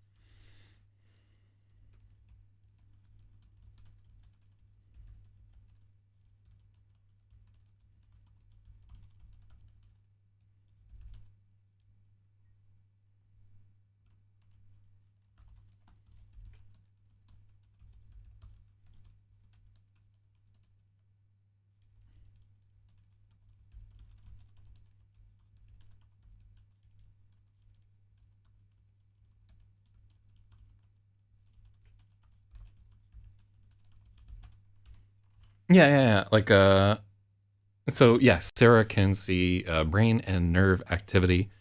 She actually sees like very minute charges of like electricity and static. We get way deeper into it later on. And so, yeah, these are like, this is like one of the more stretches. It's like one of the bigger stretches in the book that this character is able to perceive phenomenon that are totally invisible, which is weird. But let me see there. So I do like, I like the idea. In fact, I'm going to give Logic a point there. I'm going to give Logic 2 points for keeping that one in there because I think it is a good one. I love the image there, and we were just going to throw it away, but we're going to keep it. So I like.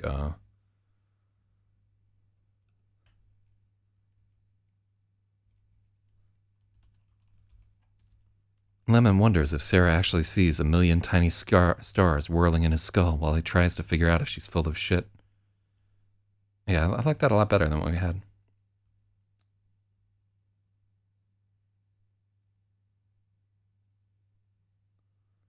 So, let me see. So fits with his personality of being pessimistic in general. Do you think of this character as pessimistic in general? He definitely is like, this is gonna get me, and that's gonna get me, and so forth. But I don't know, like he's also he's like sort of the force for hope in this book. But yeah, like I guess if we think about the way he's been thus far, he's like, some junkie could steal your money and your life. You can't have a safe, can't do this, can't do that, and so forth. So yeah, I think, yeah, like I think, I like the character is meant to be kind of like a, I guess he shouldn't be like, everything's gonna be great. But accepting of his place in the universe for the most part, and like a little bit hopeful, even if he's like, yeah, like this shit's fucked up, right? And so yeah, I guess it'd be more complicated than just trying to like typecast him as a pessimist or an optimist or whatever there. But yeah, I can definitely see where many of his outlooks here have had like a lot of pessimism involved in it here. Where he's like, of course, all my glasses get fucking broken again. Like there's that note. But yeah.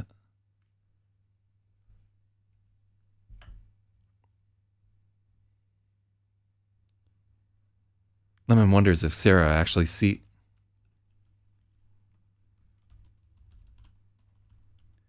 Lemon wonders if Sarah can really see a million tiny stars whirling in his skull while he tries to figure out if she's full of shit. How would she know about the wiring? Maybe the whole thing is...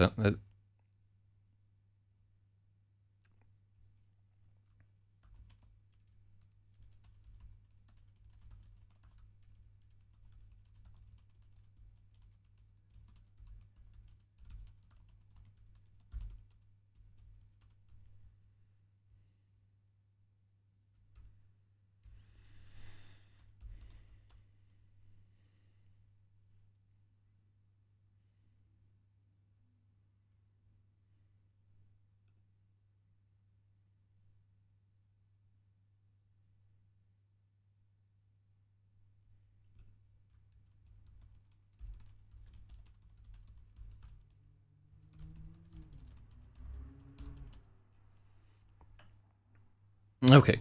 Lemon wonders if Sarah can really see a million tiny stars whirling in his skull while he tries to figure out if she's full of shit.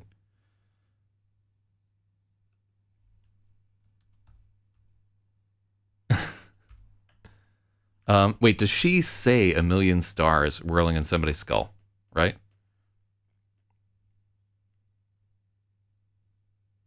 Oh, yeah, a million little stars. Okay, cool.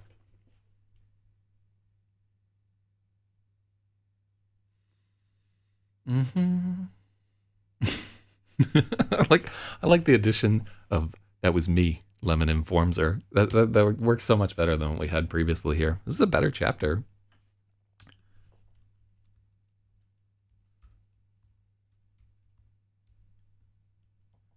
Hey, kid. Hey, maybe. Is this you? Is this a joke? Lemon calls out.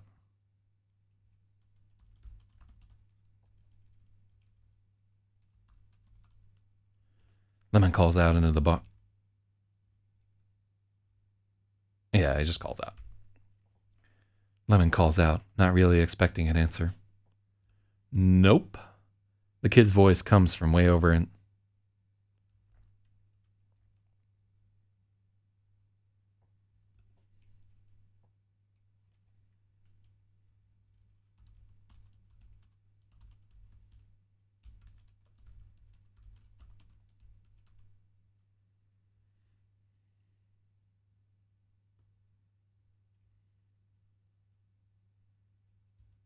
Even though he called him out, Lemon jumped.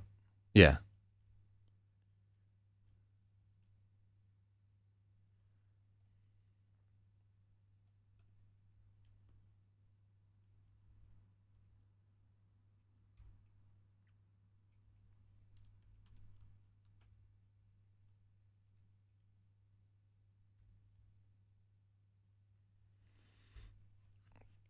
The kid's voice comes from the leftmost stool at the bar.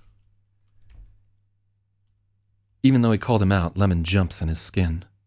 The little fucking ghost. Kid hasn't said a word, hasn't given him a single sign he exists since dropping off those flutes 2 weeks ago. He's probably been haunting this place the whole time. What a world-class creep. I love that line. A world-class creep. Hell yeah. Sarah's looking up at him now, bleary and confused.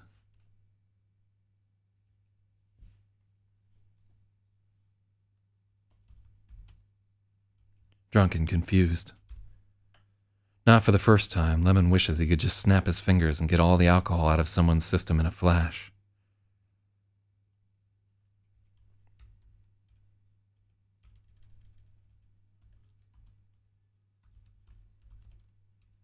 Instantaneously. If only there was some magic trick to it, besides a lot of time and pissing. You see that happen, kid? Yeah, big flash of light.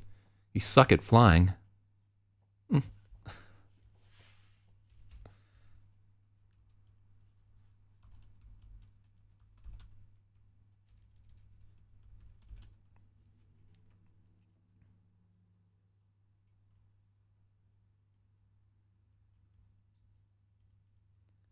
Little shit sounds pleased with himself. I'm built for comfort, not fucking aerodynamics. Who are you talking to? Sarah asks. She's looking around the bar and apparently seeing nothing. I'm invisible, Maybe says. And the sound is right next to them now. You can hear the...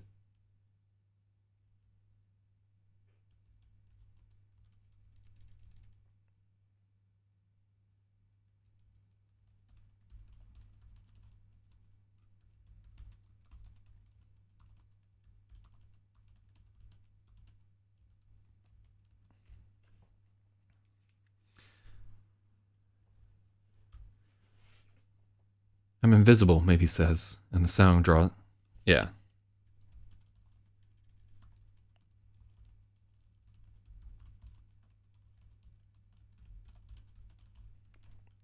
Lemon can hear the slight hiss of air forced out of the bar stool cushion.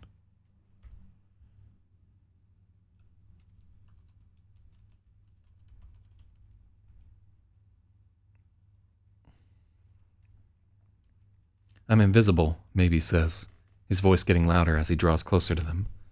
Lemon can hear the slight hiss of air forced out of the bar stool cushion as the kid sits down on it. As the kid sits on it. Yeah.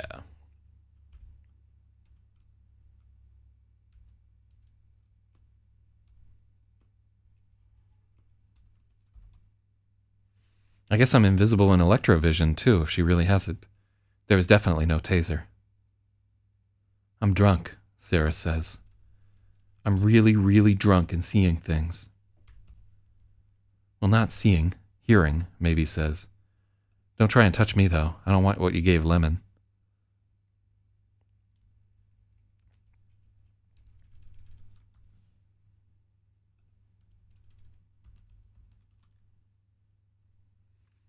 Not seeing, hear me. Not seeing, hearing, maybe corrects. Don't try and touch me. I don't want what you gave Lemon. A look crosses over her face like she's just been punched in the stomach. And then she caves in. Sarah lays her head on the bar against the bar and just sobs and sobs. She's crying.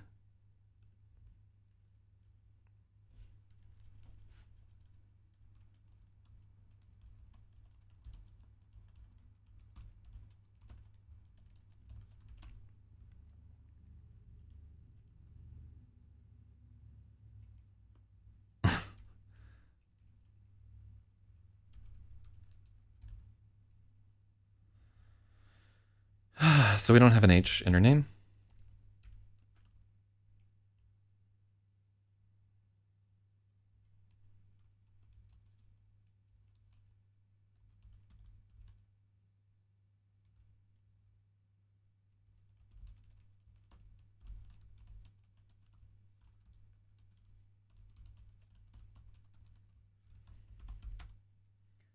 Yeah. Maybe her tears crackle. Yeah, I didn't like what they were.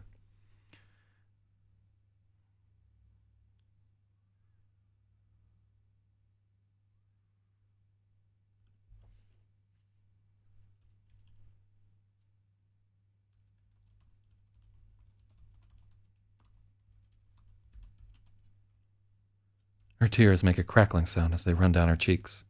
And tears are like they're pretty conductive because they're salty.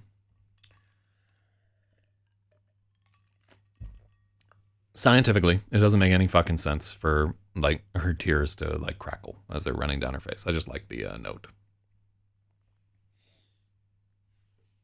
Oh, yeah, we just can't have that fucking, they can't crackle.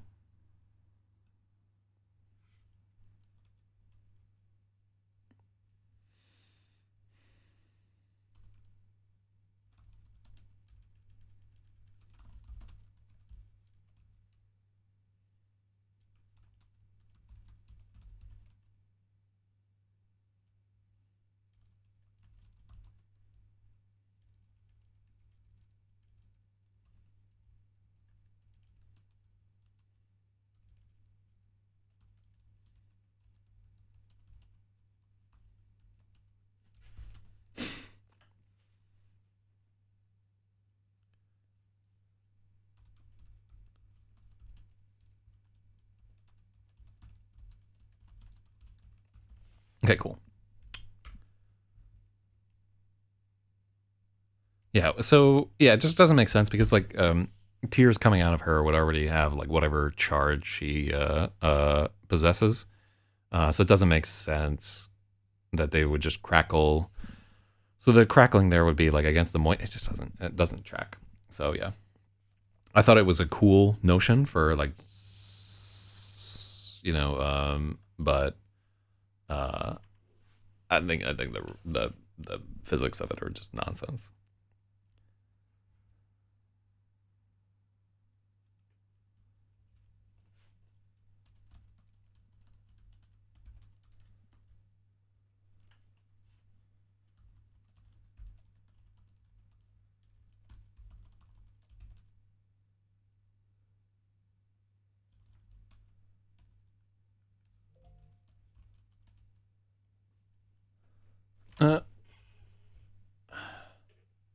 That's never good. Yeah, I keep waiting for this guy to complete our space tards edit. I'm really excited to start on that one. That's going to be super fun.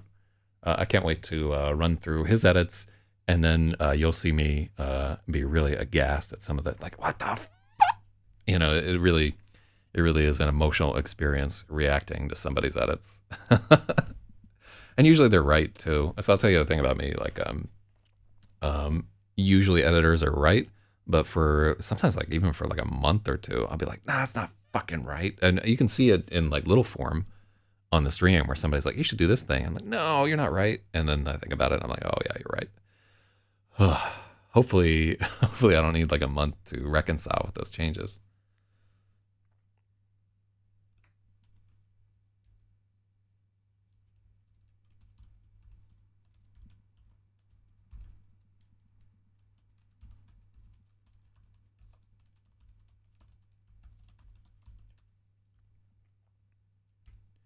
Jesus Christ, kid. Don't you know anything about women?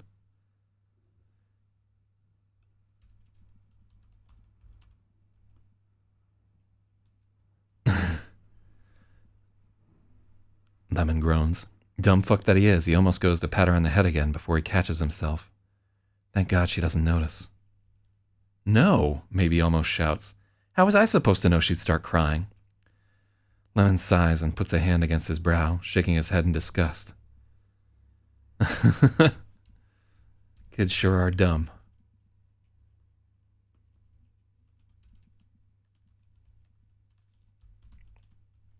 Kids are so stupid. He pulls the hand away, unaware he's just left a big bloody handprint on his forehead. Mother of Christ. Oh, did we... Yeah, I think we, like, did we have to change our mind? Yeah, we had a... Mother of Christ. What's with all this superpower shit? When did my bar turn into the fucking Batcave, Lemon asks, and Stara starts keening.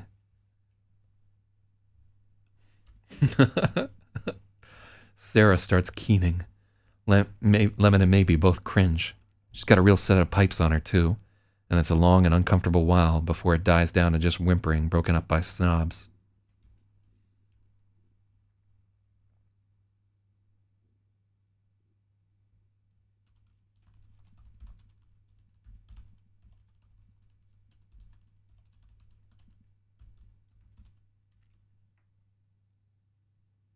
Then she's snuffling. Then at last there's silence as she conks out, slumped against the bar. Meanwhile, the bleeding bartender and the invisible boy look on without the slightest clue what to do. Should we lay her down somewhere? You want to get zapped, kid? Be my fucking guest. Knock yourself out, really, I mean it. It's your bar. Yeah, and it didn't have any fucking electric girls in it before you...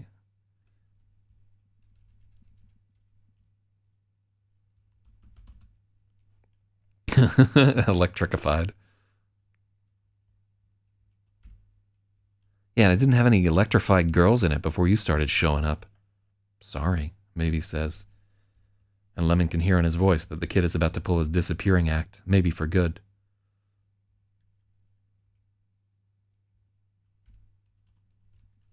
Possibly. So one fucked up thing is that we can't use the word maybe with Maybe because the character's name is Maybe. Maybe. Word missing long ago. Put hand against brow. Oh, God. Yep, there it is. What's the point? Look at these titans up here with all these big edits.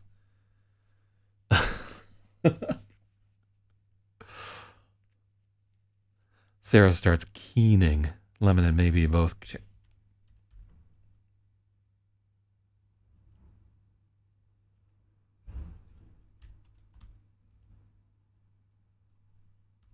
Lemon and Maybe both cringe.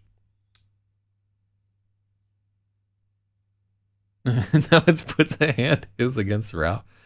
All right.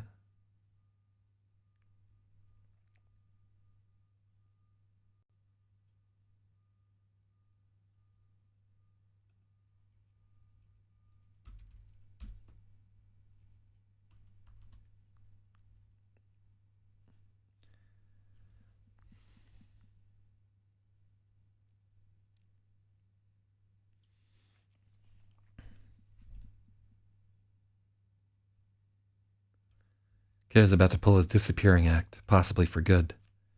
Except you already can't see him, so what do you call it? Nah, there's no need for that. Nah, you're right. It's my bar. I think I have some rubber gloves. Hold on.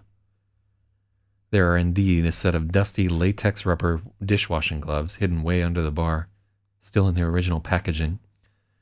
Lemon puts them on, frowning at how thin they are. Listen, kid, if I have a heart attack, you keep the bar open, okay? Miss Shirley's taken care of. How am I going to do that?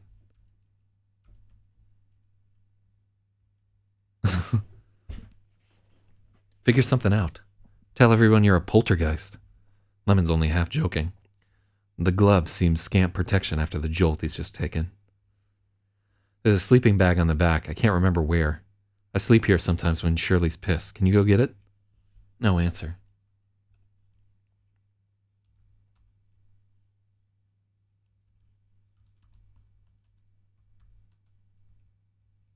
There's no answer.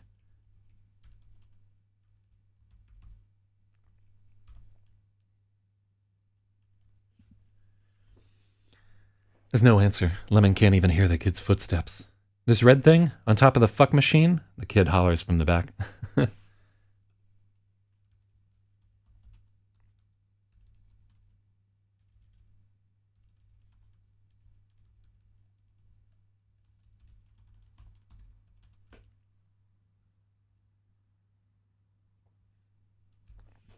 Lemon groans and rubs his temples with two rubbery-smelling hands. How the Christ does everyone know? Of course, whores talk.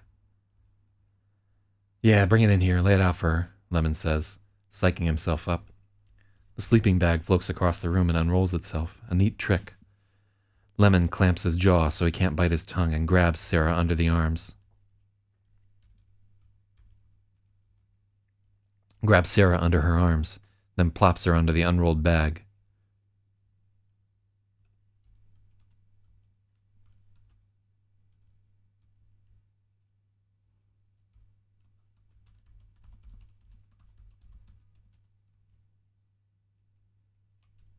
He doesn't get shocked, but all the hairs on his body are standing up. He figures it's okay to turn her on her side, tries to position her head so the bag has a fighting chance of not getting puked on too badly.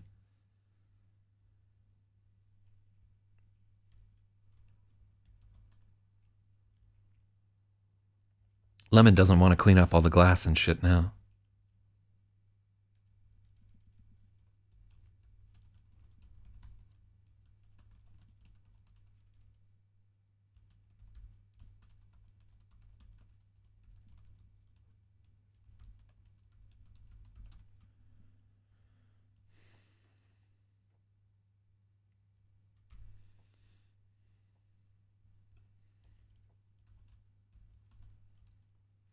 Lemon doesn't want to clean up the mess, but he knows his hands will hurt worse tomorrow.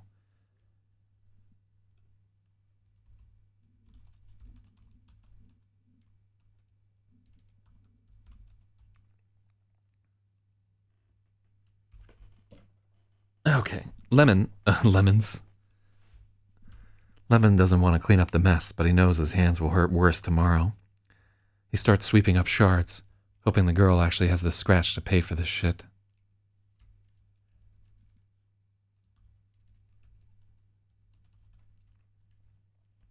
There's a loud snap, and then he hears the kid shout, "Ah!"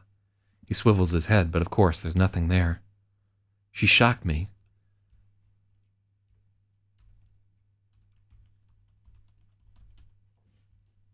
No shit, kid. Seeing me fly wasn't enough for you? You some kind of perv? I don't know. I wanted to know. Fuck, that hurt. You don't say. Seems like you got shocked a lot worse, though. Do you think she takes a while to build up a charge? It's possible. Too fucking early in the morning to break out the lab coats, though. Look, kid, are you hungry?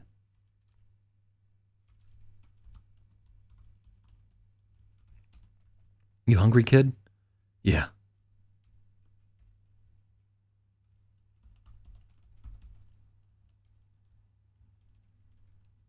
Yeah, I'm starving.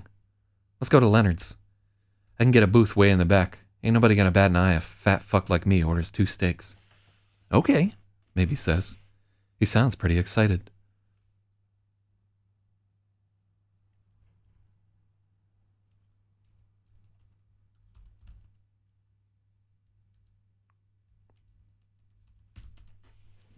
Okay, Maybe says, sounding excited. Lemon wonders how long it's been since he's eaten a full meal. Kid probably lives on stolen Pop-Tarts or some shit.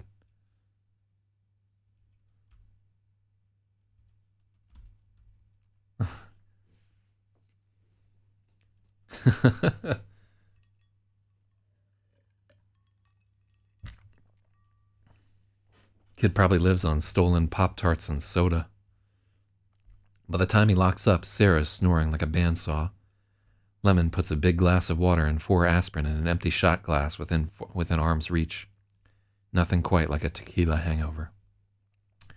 Well, damn, that's quite a chapter right there. Okay, so things that I'm really happy about that we fixed with. I'm so happy that we fixed the split perspective. These are some of the. It's really kind of like a cardinal sin to have split perspective, and it's one of the things that inexperienced writers do all the fucking time, and people hate it. So that's good. What do we do? We got through chapter number 5, and we didn't spend too long on this. I do like that. I love using like a graphic line out thing to do our break, right? So there it's okay because we're breaking up the text. We're having like that big zap thing. I like the introduction of the Sarah Shiner character. I feel like we could go through her text a little bit because we did change a bunch of the stuff that she said. She just, like meeting somebody when they're drunk as fuck, you don't really get to understand the character as well as you could. So let's see what we got to here. It's your bar. I like that. I like that line.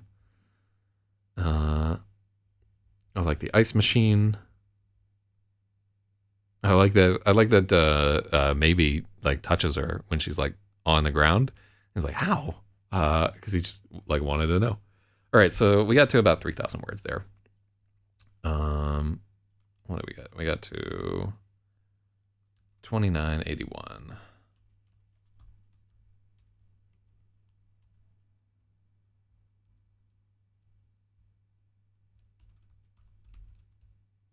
Okay, what's our time, Spathiwa? And we should have a comma before kid.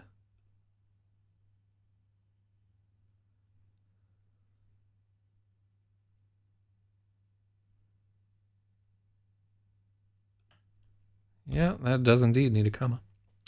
So boom, that puts Spathi at big 40. And so we spent 2 hours and 13 minutes working on this whole deal. All right, I want to send a big thank you to Logic and Spathiwa. And yeah, we're making okay progress here. I wonder what we're at so far. So out of 130,000 words, how far have we gotten here? Let's see. So page 85. We have gotten through 17,000 words. So we're like a little bit more than 10%.